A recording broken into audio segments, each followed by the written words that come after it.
Ja si myslím, že je to výborná vec. Ja si myslím, že momentálne tá mediálna propaganda je veľmi silná a veľakrát v tých médiách sa podsúvajú polopravdy alebo až sa klame, by som povedal. Ostalo naozaj veľmi málo médií, kde sa dá povedať, že si túto úlohu stráženia, kontrolovania budú plniť.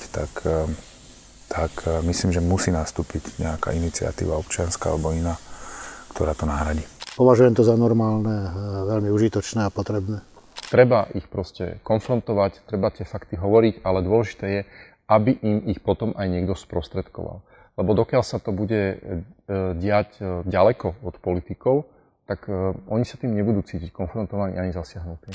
No, je to perfektná služba, perfektná možnosť, ak niečo také existuje, pretože človek nemá šancu ani priestor sledovať všetky rôzne diskusie a sledovať rôzne odpočty vlastne tých sľubov. Ja musím povedať, že som naozaj rada, že existujú iniciatívy, ktoré to robia, pretože bežný človek nemôže odkontrolovať úplne všetko, to je prosto nemožné. Takže je úplne super, že existujú iniciatívy, ktoré to robia, ktoré to ako keby tým občanom uľahčia. Nemám na to nejaké prostriedky, aby som na to dohliadal, ale môžu na to dohliadať nejaké mimovládne organizácie, ktorým ja dôverujem a ktorých to je práca.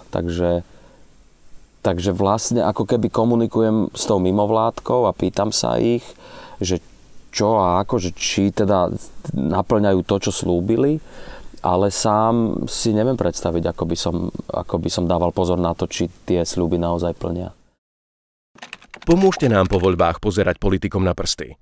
Podporte projekt Demagog.sk a my za vás dohliadneme na to, ako nová vláda plní svoje sľuby.